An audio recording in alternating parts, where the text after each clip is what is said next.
Hello friends, नमस्कार। चलिए आज सामान्य ज्ञान के प्रीवियस ईयर क्वेश्चंस हैं जो 28 जनवरी 2019 को पूछा गया था, उसको देखते हैं 2018 में। वर्ष 2022 के एशियाई खेल की मेजबानी स्पेस दिया हुआ है द्वारा की जाएगी। उस समय पूछा था कि किसके द्वारा की जाएगी, तो वो क्या था, इसका राइट आंसर क्या था, चीन। देखिए इसका एक्सप्लेनेशन दिया हुआ है, उसको देख लीजिए। क्या दिया है, 19वें एशियाई खेल का आयोजन 10 से 25 सितंबर 2022 के मध्य चीन के हांगझोउ में आयोजित था, लेकिन कोविड-19 आपदा के कारण इसे निरस्त करते हुए 23 सितंबर से 8 अक्टूबर 2023 के मध्य आयोजित करने की घोषणा की गई।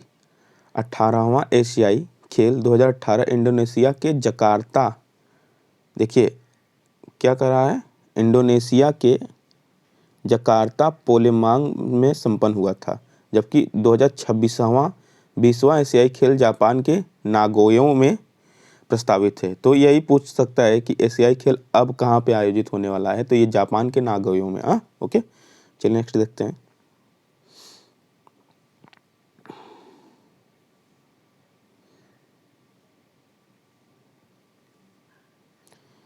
पूछा है मानव शरीर का कौन सा अंग इंसुलिन पैदा करता है।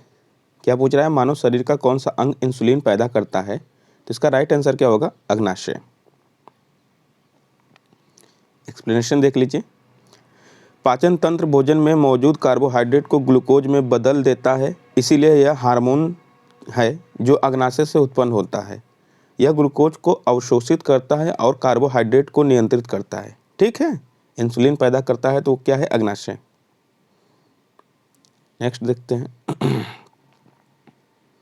निम्नलिखित में से कौन सा तत्व एक अधातु है जो कक्षीय तापमान पर द्रव अवस्था में रहता है। कक्षीय तापमान पर द्रव अवस्था में रहता है तो वो क्या है, ब्रोमीन। क्या भी है, ब्रोमीन।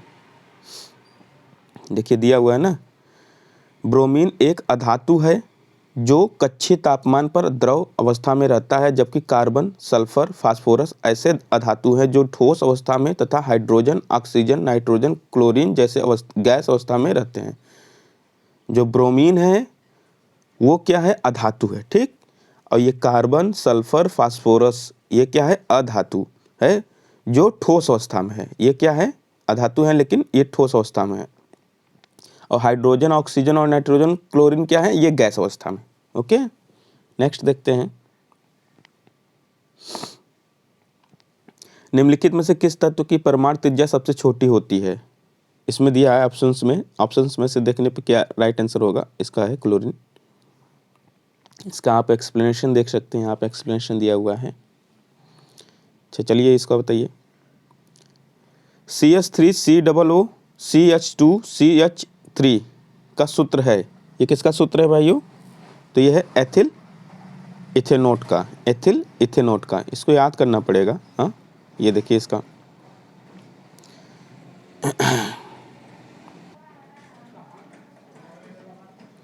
द्रवों का घनत्व नापने के लिए किस उपकरण का उपयोग किया जाता है। किसका घनत्व नापने के लिए पूछ रहा है, तो द्रवों का। तो द्रवों के लिए क्या होता है, पिक्नोमीटर। किसका होता है, पिक्नोमीटर। आइए देखते हैं एक्सप्लेनेशन। देखिए, एनीमोमीटर के माध्यम से पृथ्वी तल पर के पवन का वेग मापा जा सकता है। तो एनीमोमीटर क्या होता है, पवन का वेग नापा जाता है, वो भी कहाँ की, पृथ्वी तल पर। ठीक है, पृथ्वी तल का पवन का वेग एनीमोमीटर। वेवामीटर द्वारा मिट्टी के यांत्रिक गुणों का मापन किया जाता है। वेवामीटर में मिट्टी के यांत्रिक गुण। और यूडियोमीटर दहन के बाद गैस मिश्रण के आयतन में परिवर्तन का मापन। जब दहन हो जाता है उसके बाद गैस मिश्रण के आयतन में परिवर्तन को मापा जाता है। ओके, नेक्स्ट देखते हैं। दिया है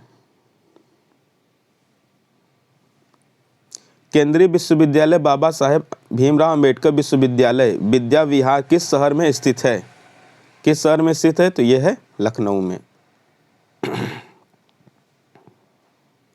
केंद्रीय विश्वविद्यालय बाबा भीमराव अंबेडकर विश्वविद्यालय विद्या विहार लखनऊ में स्थित है। इस विद्यालय की स्थापना 10 जनवरी 1996 को हुई। देखिए उत्तर प्रदेश पुलिस का मुख्यालय कहाँ स्थित है, पूछ रहा है उत्तर प्रदेश पुलिस का मुख्यालय कहाँ स्थित है। तो उस समय कहाँ पे स्थित था, प्रयागराज में, लेकिन अभी कहाँ पे है, अभी है भाइयों लखनऊ में। ओके, अभी क्या है, ये लखनऊ में ना। अभी अगर पूछे कि क्या कहते हैं उत्तर प्रदेश का मुख्यालय कहाँ पे है, वो तो क्या बताएंगे आप, लखनऊ में।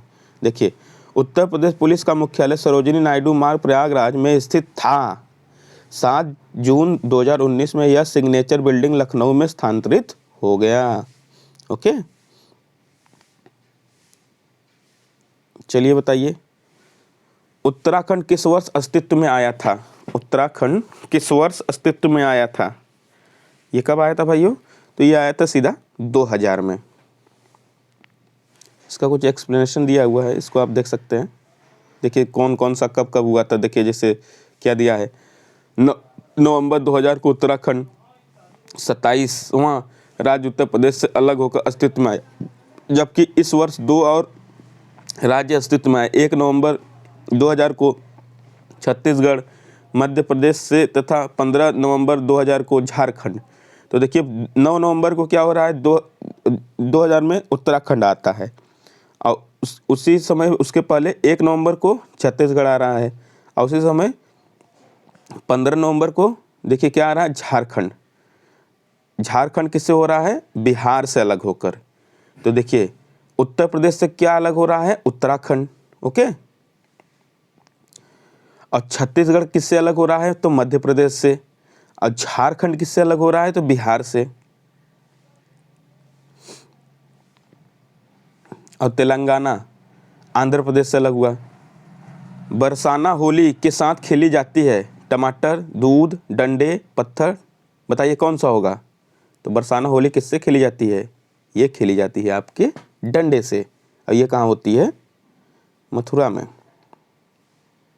बरसाना की लठमार होली फागुन माह के शुक्ल पक्ष की नवमी को मनाई जाती है। इस दिन नंद गांव के ग्वाल होली खेलने राधा के गांव बरसाना जाते हैं। बरसाना उत्तर प्रदेश में आयोजित काम्पिल मेला किस समुदाय से जुड़ा है, काम्पिल मेला किस समुदाय से जुड़ा है, ये बताना है। ऑप्शंस हैं जैन, सिख, ईसाई, बौद्ध। इसका राइट आंसर बताइए क्या होगा, तो ये है, इसका राइट आंसर क्या है, जैन। तो काम्पिल मेला का जब भी आए तो क्या हो जाएगा इसका राइट आंसर, जैन।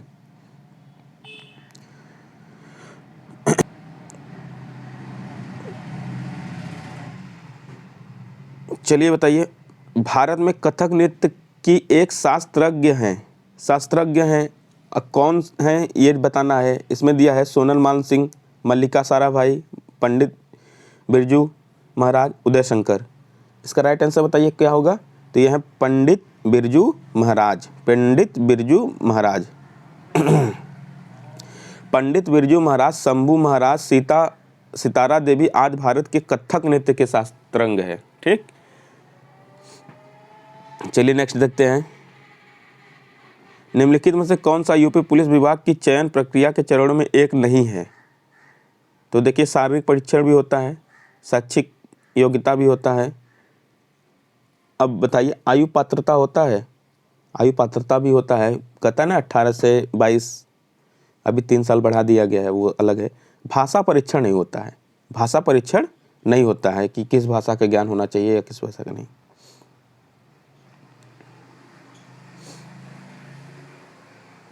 एक पौराणिक कथा के अनुसार किस देवता ने दशाश्वमेध घाट पर किए जाने वाले दशाश्वमेध यज्ञ के दौरान 10 घोड़ों की बलि दी थी। किसने 10 घोड़ों की बलि दी थी, तो वो कौन थे, भगवान ब्रह्मा जी। कौन थे, भगवान ब्रह्मा जी। देखिए यहाँ पे एक्सप्लेनेशन दिया हुआ है, एक्सप्लेनेशन देख लीजिए, उसके बाद आगे बढ़ते हैं नेक्स्ट। भारत में बहादुरी का सर्वोच्च पुरस्कार निम्नलिखित में से कौन सा है, भारत में बहादुरी का सर्वोच्च पुरस्कार इस निम्नलिखित में से कौन सा है, बताइए। अशोक चक्र होता है, कीर्ति होता है, वीर चक्र होता है, या फिर परमवीर चक्र। तो ये इसका राइट आंसर क्या है, परमवीर चक्र। देखिए एक्सप्लेनेशन दिया हुआ देख लीजिए। परमवीर चक्र सेना में मिलने वाला सबसे बड़ा वीरता पुरस्कार है। यह पुरस्कार उन बहादुर सैनिकों को प्रदान किया जाता है जो युद्ध काल में वीरता, बहादुरी जैसे साहसिक कार्य किए हों। अशोक चक्र शांति के समय का सबसे उच्च वीरता का पदक है। यह पुरस्कार राष्ट्रपति द्वारा सैनिकों और असैनिकों को असाधारण वीरता, शूरता या बलिदान के लिए दिया जाता है।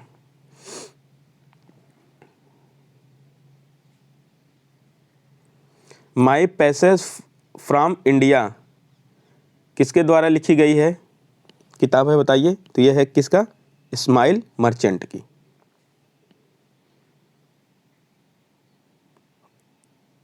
चलिए एक प्यारा सा क्वेश्चन है,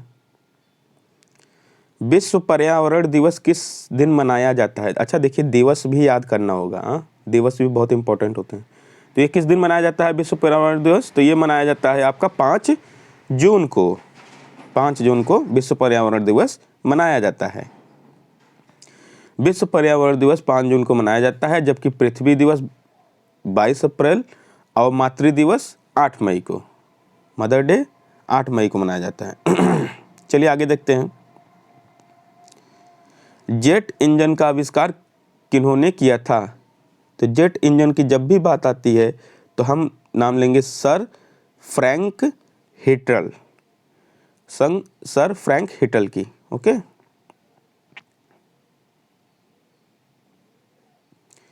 निम्नलिखित में से कौन सा सामाजिक मीडिया नेटवर्क एक सार्वजनिक रूप से सूचीबद्ध कंपनी नहीं है?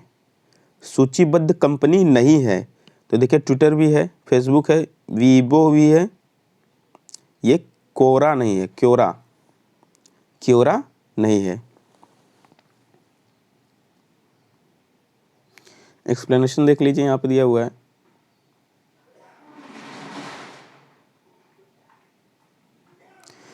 किस भारतीय राज्य में सर्वाधिक क्षेत्र में वन स्थित है? अच्छा, इसमें से पूछा है तो बताइए इसमें से कौन सा होगा राइट आंसर? तो ये है मध्य प्रदेश। ठीक है, मध्य प्रदेश। एक्सप्लेनेशन दिया हुआ है, इसको देख लीजिए। क्षेत्रफल की दृष्टि से मध्य प्रदेश के पास सबसे बड़ा वन क्षेत्र है, जबकि अरुणाचल प्रदेश और छत्तीसगढ़ दूसरे और तीसरे स्थान पर आते हैं। फिनलैंड की शासकीय मुद्रा है, क्या है फिनलैंड की शासकीय मुद्रा? देखिए, मुद्रा पे भी क्वेश्चंस आते हैं, तो यह है यूरो। मुद्रा, राज्य, राजधानियां, हाँ, ये भी याद करना होगा।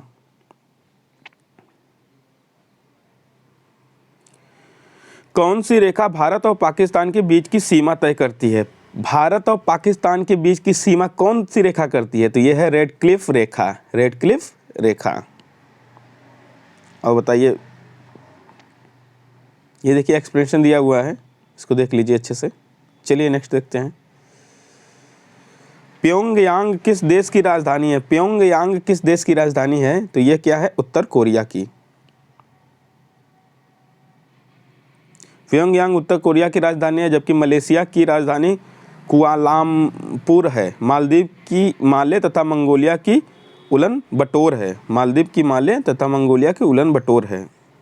ठीक है, राजधानी याद करना ही होगा। निम्नलिखित में से कौन सा संयुक्त अमेरिका का एक राज्य नहीं है? संयुक्त अमेरिका का कौन सा एक राज्य नहीं है? अटलांटा। क्या है? अटलांटा।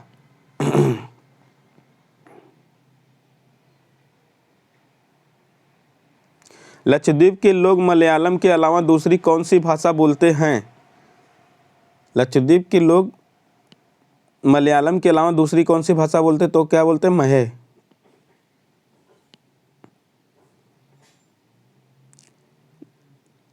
देखिए, लक्षद्वीप के लोग मलयालम भाषा बोलते हैं। यहाँ बोली जाने वाली दूसरी महत्वपूर्ण भाषा महे। शिवाजी के छोटे बेटे का नाम बताइए जो तीसरे छत्रपति थे। शिवाजी के छोटे बेटे जो तीसरे छत्रपति थे तो वो कौन थे? राजा राम। कौन थे? राजा राम। यहाँ पे एक्सप्लेनेशन दिया हुआ है शिवाजी के बारे में, उसको देख लीजिए अच्छे से। चलिए नेक्स्ट देखते हैं। उड़ीसा से प्रारंभ एक प्राचीन लोक नृत्य है, तो ये क्या है? घुमुरा। क्या है? घुमुरा। उड़ीसा का है। ठीक है, अच्छा ये तो पुराना हो गया है, इसको नहीं देखेंगे, आगे देखते हैं नेक्स्ट।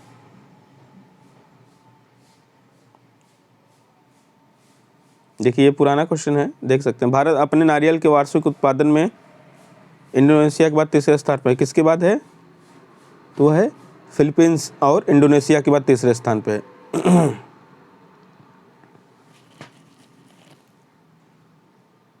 जनवरी 1950 को संविधान सभा के 284 सदस्यों ने हस्तलिखित संविधान पर हस्ताक्षर किए, जिसमें कितनी महिला शामिल थी बताइए।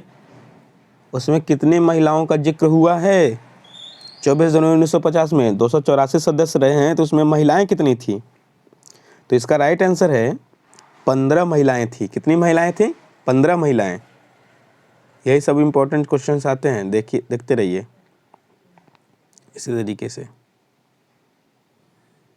चलिए बताइए, काकोरी रेलगाड़ी लूटपाट की कल्पना राम प्रसाद बिस्मिल और बताइए और कौन थे जिसने किया था? तो वो थे अशफाक उल्लाह खां।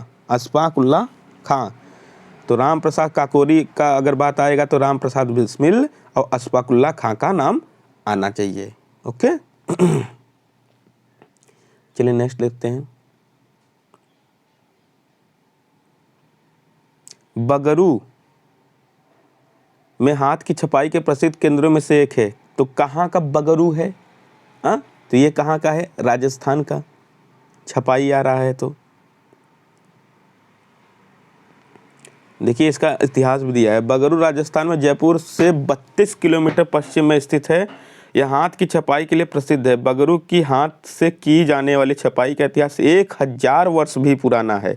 बगरू नामक स्थान की ब्लॉक प्रिंटिंग प्राकृतिक रंग के हाथ ब्लॉक प्रिंटिंग पारंपरिक तकनीकों में से एक है, जिसका श्रेय राजस्थान के छिपा समुदाय को जाता है। छिपा समुदाय। भारतीय रिजर्व बैंक द्वारा निर्धारित नवंबर 2018 में नकद आरक्षी अनुपात प्रतिशत है। अच्छा देखिए 2018 का है, प्रीवियस ईयर्स का क्वेश्चन है तो इसलिए दिया है 2018 का। अब ऐसे पूछ लेगा कि 2023 का, 22 का, इस तरीके से आपको याद करना होगा। तो इसका राइट आंसर क्या था? 4। ये भी देखिए जरूरी है। ऐसे हम लोग ये पता कर सकते हैं कि किस तरीके के क्वेश्चन आते हैं और हमको कहाँ से पढ़ना होगा। हवा महल 1799 ईस्वी में महाराजा द्वारा बनाया गया था। तो ये कौन से महाराजा थे जिन्होंने हवा महल बनवाया था? तो वो थे सवाई प्रताप सिंह। सवाई प्रताप सिंह। हवा महल किसने बनवाया था? तो सवाई प्रताप सिंह ने।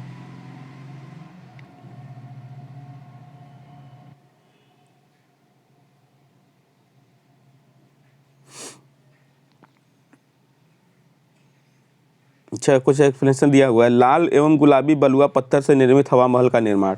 अब देखिए ये भी पूछ सकता है कि हवा महल का निर्माण किस पत्थर से हुआ है? तो लाल और गुलाबी। 1799 ईस्वी में सवाई प्रताप सिंह जी ने बनाया था। 5 मंजिला इस इमारत की डिजाइन वास्तुकला लालचंद उस्ताद द्वारा की गई थी। अच्छा पूछ लिया वास्तुकार कौन था इसमें? तो लालचंद उस्ताद। आगे देखते हैं। चलिए देखते हैं, संयुक्त राष्ट्र महासचिव एंटोनियो गुटेरेस किस देश के प्रधानमंत्री थे? तो ये थे पुर्तगाल का। अच्छा देखिए पुराने क्वेश्चंस भी मतलब देखना है, जैसे 1-2 साल के पहले जो बने हुए थे या जो नए प्रधानमंत्री आए हैं, जैसे प्रथम महिला हो गई, प्रथम पुरुष हो गया, इस तरीके के जिस देश के आएंगे उनको भी जानना जरूरी होता है। ठीक है, ये देखिए पुराना ही क्वेश्चन है, इसको नहीं देखते हैं। तो चलिए ठीक है, मिलते हैं नेक्स्ट वीडियो में, तब तक के लिए नमस्कार।